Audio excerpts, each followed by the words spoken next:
une autre libération, cette fois-ci celle de 82 militaires de l'armée malienne. Ils avaient été détenus par des djihadistes affiliés à Al-Qaïda et leurs alliés rebelles Touareg. Est-ce qu'on en sait plus sur les raisons de cette libération?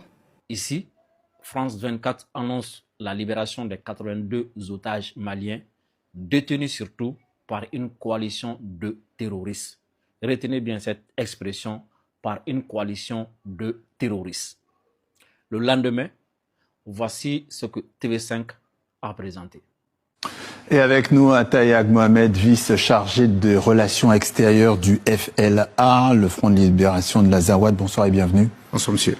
Sur cette libération des 82 militaires, vous dites qu'il s'agit d'un geste strictement humanitaire. Expliquez-nous comment cette libération s'est-elle organisée concrètement? Qui en a pris l'initiative?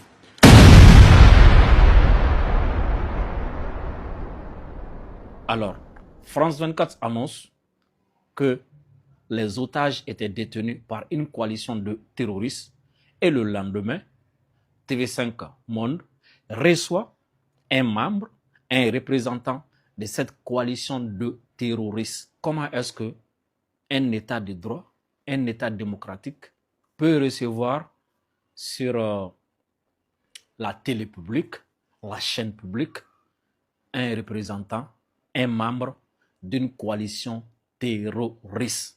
Comment expliquer ça? Sur l'élément de France 24, Serge Daniel annonce que la libération des otages est bien sûr conditionnée à une future libération de la part du Mali ou bien du Niger.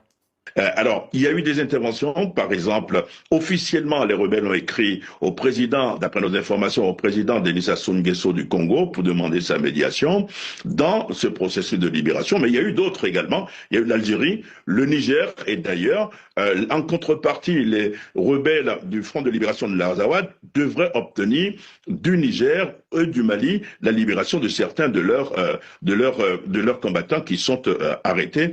Et écoutons ce que le représentant de la coalition terroriste va dire sur TV5 Monde concernant cette hypothèse.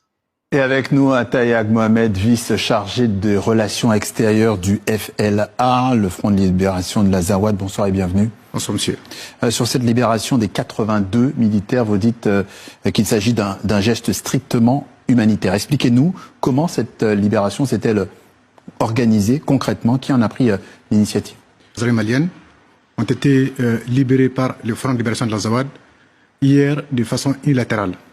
Vous dites unilatérale, c'est une décision qui a été prise de votre côté. Ça veut dire qu'il n'y a pas de contrepartie, il y a des contreparties pour vous?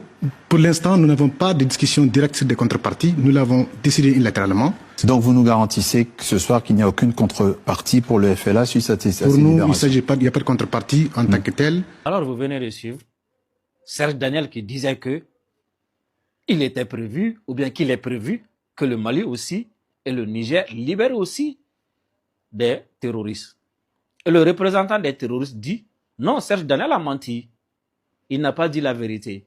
Cette libération est unilatérale et en retour, le Mali et le Niger ne vont pas libérer.